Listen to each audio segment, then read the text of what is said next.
Hey guys, Disco here, and today I am going to, um, I'm giving you my first impressions to the new Dead by Daylight PTB.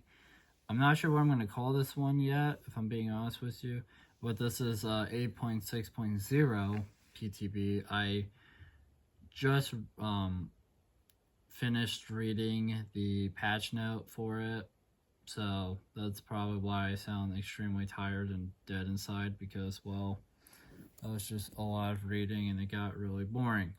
But while we're sitting here loading into the PTB, I want to mention that I'm really excited because sometime after this video uploads, there should be a video of me and Orange playing the PTB together. I'm really excited for that. It's been a while since we last have played a PTB together.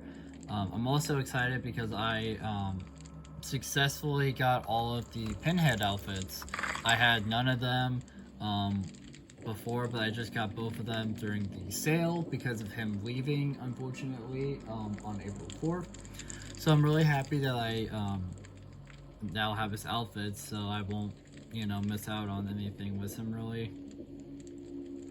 Plus, the prestige stuff for him should still be given to you, even if the character is gone. Once you meet the requirements, so that's nice. So that'll be nice as well.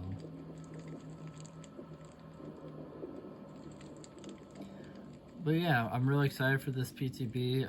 I don't know much about it. I know Orange was kind of upset because he was messaging me about it earlier when I was somewhat awake. So, but he was telling me he was kind of upset because he accidentally kind of got spoiled on it a little bit. Not like terribly so, but a little bit. So I know he was kind of upset about that. Which is fair, I get it. He was hoping to do more, and then that happened.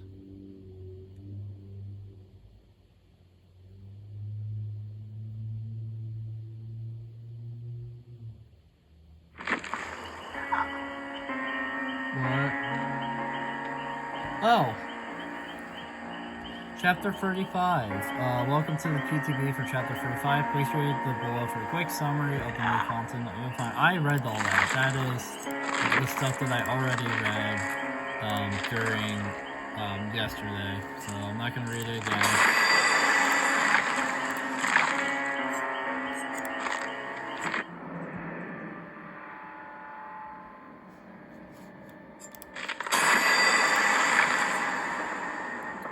I'm curious, what is this picture? I know they're all, for me, they're all different, but apparently, that's the boy's picture. Can't really tell what's happening there, but, that's pretty cool. The ghoul has been pushed to his limits and he's hungry for more. His personal perks hex nothing but misery, forever entwined, and none are free. Help him hinder survivors, hook survivors more quickly, and bug pilots when all generals are completed. He sounds interesting. I am aware that this is a licensed chapter.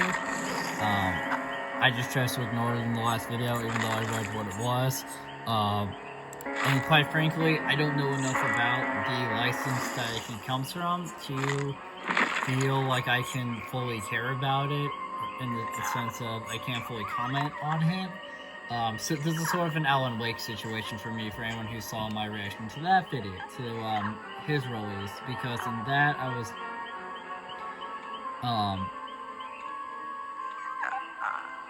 that like I'd never even heard of this person until the second game and stuff. We got an interesting comment because of my view of him and stuff. That person never, I was really confused by what they said, and they never clarified I gave more information, so I don't know what happened there. But let's see the model of the ghoul. Jesus, okay. Not what I was expecting, but here we go. Why is he screaming out in pain? Is he gonna be like Birkin in the sense that they just scream a lot? Oh, he talks. He does speak. Neat.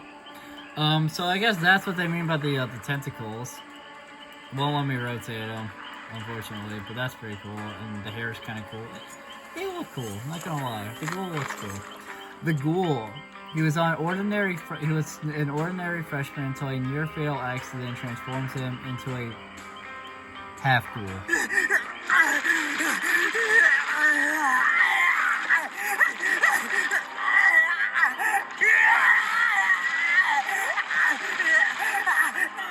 My god, he screams for so long. I'm not fully complaining, it's cool, but it's like, she wails out, like, I think longer than Birkin does. One-eyed ghoul. A leather mask showing bloody teeth buried behind an open zipper. Black shorts. Dressed in dark... Oh, that's cool. The way he just throws the tentacle out, that's cool.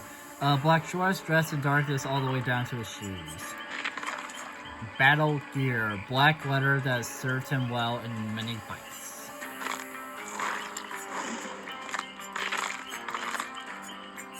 Snowman. This one. Alright.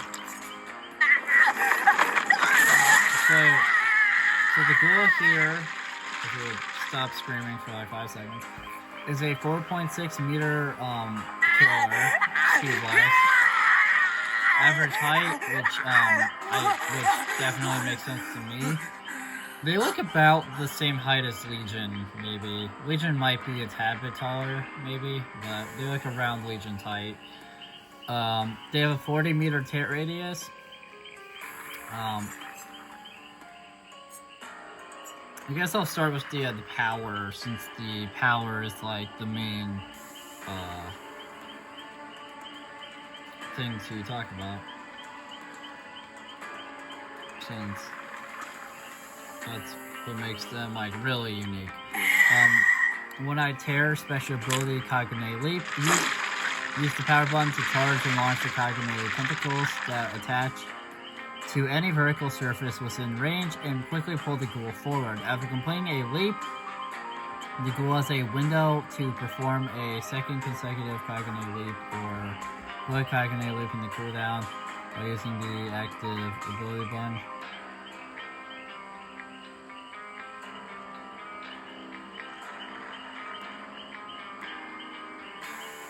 What else we got here?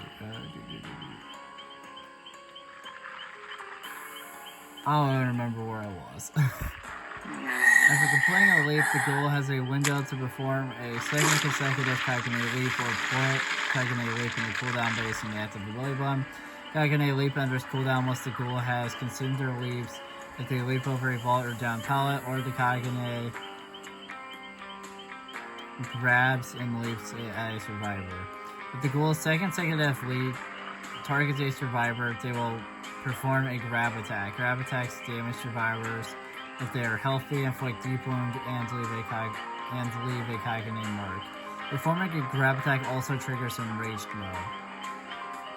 Special ability enraged mode. While enraged, the ghoul can perform up to 3 consecutive Kagane leaps and can leap over vaults more quickly if they launch their Kagane at other survivors. Enraged mode remains active while there are survivors afflicted with Kagane mark. Mark survivors will lose their mark if they are fully mended or if they are down. The ghoul cannot grab attack mark survivors.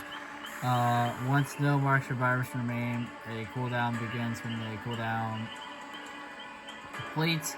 Enraged mode ends. A perfectly timed grab attack will add extra time to the countdown. The countdown is paused for carrying survivors.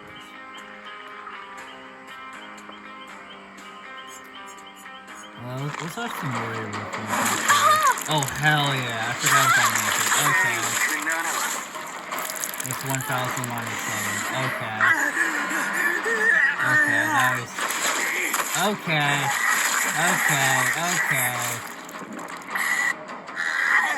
You never answered the question.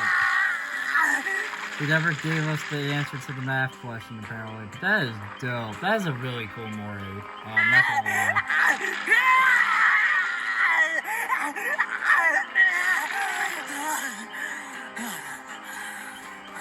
So I think what I'm going to do now is I'm going to read the perks, and then I'll read his summary.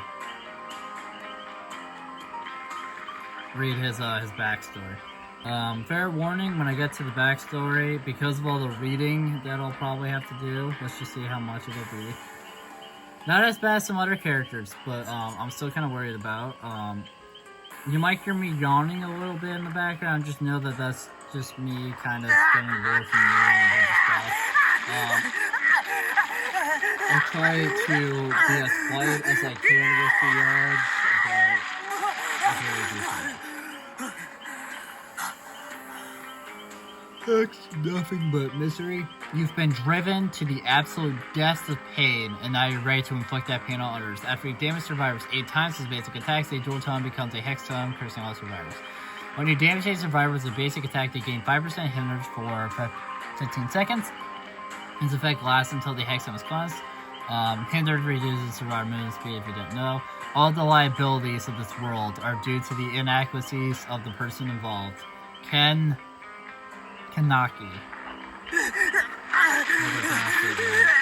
Forever inclined. Which sounds like a pretty interesting case. The greater the struggle, the more difficult the escape. When you survive takes damage, gain 1 token up to 8. For each token you pick up, dropped, and hooked survivors 4% faster. Try to devour me so you have no room to complain if I eat you, do you? Kanaki. None are free. You know better than anyone that the light at the end of the tunnel is only an illusion. When you hook a survivor for the first time, gain 1 token up to 4. When all generators are completed, for each token, all windows and upright pallets are blocked for everyone for 15 seconds. That actually sounds kind of nice. I'm not wrong. What's wrong is the sense of joy. So that's full on a endgame.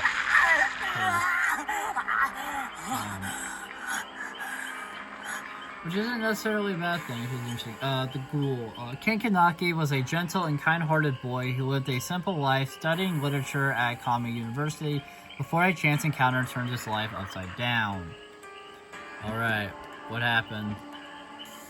He and his friend Hyde frequented the cafe on Teku, where one of the regulars caught his eye.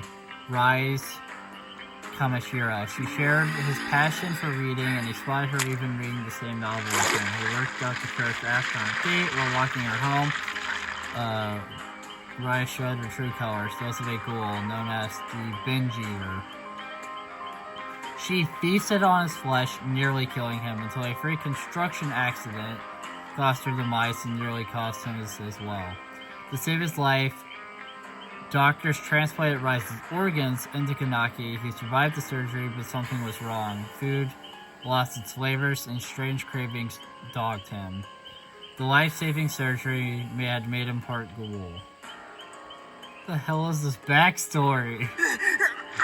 Confused and afraid, he followed his instincts into an alleyway where he ran into Toka Kirishima, one of the staff members at Teku. Shocked at his transformation, she brought him back to the cafe.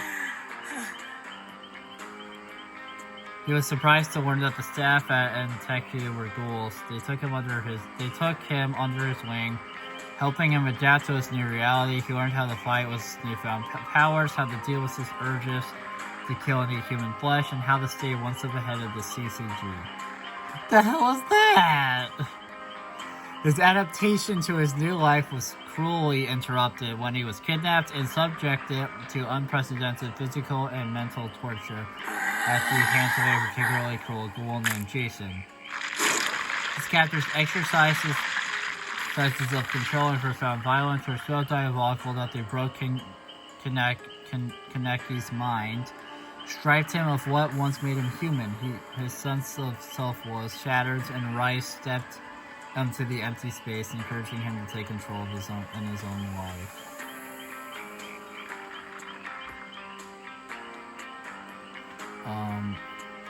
and controls what he took, paying back Jason's violence in kind. He broke free and battled his captor. The torture made him numb to pain, and the shattered psyche left him no space for hesitation. He defeated Jason after a short battle, and he devoured him. He had been dragged into a nightmare, a tormented boy, but he walked out a powerful ghoul. He considered what this would mean. As he pushed his way through the heavy doors and barely noticed that a black fog pulled around his feet, he walked out, confident that the torture was over, but as he observed his surroundings, he realized that perhaps it had only begun. So I guess that's them coming here into the Dead by Daylight. Oh, that's cool. Oh, you can see the tentacle location. I want you guys to see this. Do it again. See it? That's cool.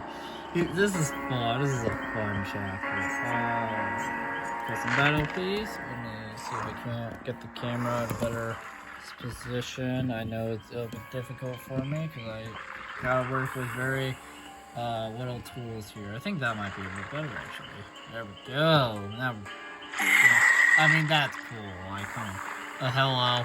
He's letting the killer thugs back at you. That's fun. I'll just add these for different video. May I ask what your name is? I'll just add them for later thing. If I remember correctly, I don't believe he's coming with a map. I mean, there's that Boneyard map, but I don't think that Boneyard map is his. I can see a police station eastwing. I can see a police station westwing. Dead Sands, yeah. Taking on the verge of death, Carmina Mora will never escape the desert where her friends were murdered. The Anti's realm is an ever-changing mockery that as well was in it. And the land where she lost her hands and tongue exists in flux. The cursed crows will find no sanctuary here, and even the simplest source of refuge may hold dangers of its own. Only the stone sentinels swimming overhead remain gazing down. Beneath their shouts, bounce to witness the endless cycle for it. I think the next video I'll be on the new map. So now that that's fine, actually.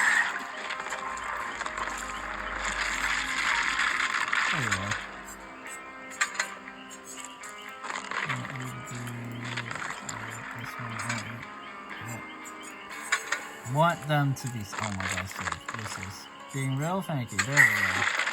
And then that one. And now I need to do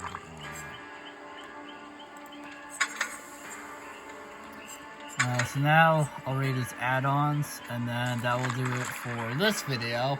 And then the next video, and then tomorrow's video should be me playing the ghoul in 2 matches against bots, just to see how they feel, all that fun stuff. And then at some point, I don't know when, it might be out by the time this comes out. I don't know what his plan is. Me and Orange are gonna film at least one video together.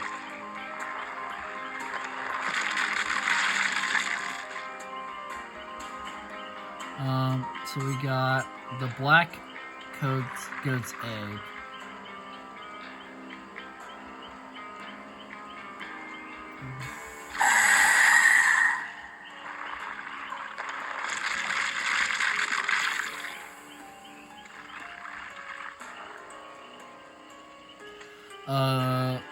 The book he used to bond was a woman of consequence. Perfectly timed gravitas point. 100% blood point bonus. Interesting.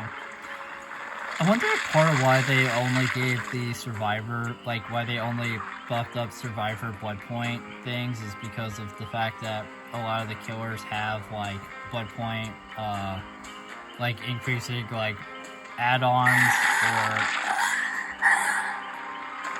You know, I wonder if that was why, but either way, I'm happy about.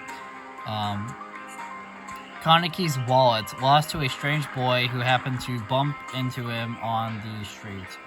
Increase the window to perform consecutive Kagune leaps by 1 second. Fresh coffee, every ghoul's favorite drink, the one human delicacy they can consume. Increases Kagune leap speed by 14%. And Teku apron. Standard issue uniform at a lovely little coffee shop. Increases the slide after a Kagune leap by 100%. Taiyaki. Ghouls can never eat human food, but they can find ways to pretend. Increases the enrage mode countdown by 10 seconds. Okay. So now we're down to the main kind of section of them. So let's do this. Kaneki Satchel, essential gear for any student trying to keep up with their studies. Increases the speed of the third consecutive Kagune leap by 20%.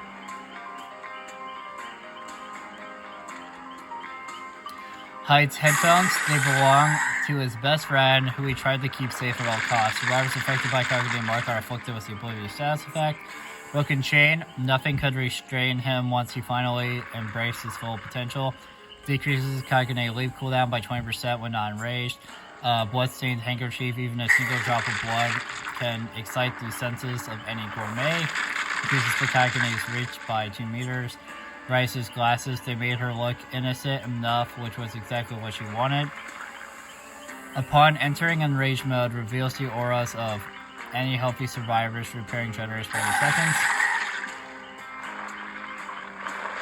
Mada's gloves, a glove worn by a ghoul investigator. Upon removing Kagune Mark, survivors suffer from the exhausted status effect for 15 seconds.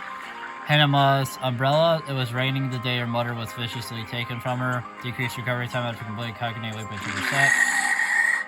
Aogiri tree robe, garments worn by an anti-human ghoul organization. If a generous completed while the ghoul is in enraged mode, gain the untactable status effect for 20 seconds. Amon's necktie, cold, calculated, precise. He had a firm grasp of every situation. While aiming mid-leap, reveals the auras of pallets and windows within 37 meters. 32 meters, I mean. I don't know where I got the 7 from. Torture apparatus, a cutting tool used every time his extremities grew back. When enraged mode ends, the ghoul gains 5% haste for 6 seconds. Red-headed centipede.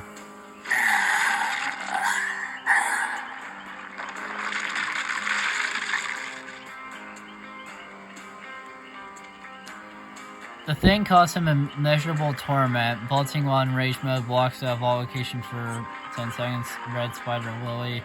The white flowers turned red as blood. While in rage mode, base attacks inflict survivors with the hemorrhage status effect for 60 seconds. CCGID card, a card carried by every ghoul investigator. Performing a Kagune leap vault reveals the auras of all Kagune Mark survivors. Enjoy for moves for 3 seconds. Yamori's mask. Worn by a ghoul from the 13th district whose hobby was torture. Upon hooking a survivor while in enraged mode, all healthy survivors scream and reveal their location for 3 seconds. Honestly, that doesn't sound bad. Yamori's mask really doesn't sound like all that bad of a perk. Iridescent eye patch, an innocent way to hide his true nature from the world. Performing a bullet vault on your third consecutive Kagune leap while in embrace mode destroys the pallet. That doesn't sound bad either. That sounds a lot like the Chucky one, where if you scamper under a pallet or a door.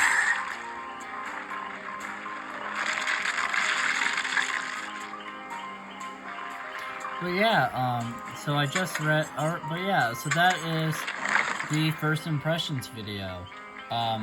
Overall, I'm pretty stoked. This character, like, otherwise looks incredible. I love the idea with the tentacles. The Mori was amazing. I loved how, and I loved the Mori a lot.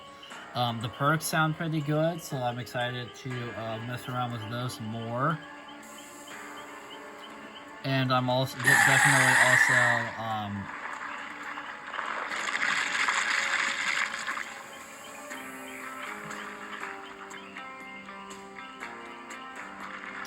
but yeah, really excited about this chapter. I'm also curious how strict the license will be with him, because he is a licensed chapter. Because I know, like, Alan Wake and Lara Croft, they're just they can't be worked on at all anymore. they have what they have, and they're never gonna get more.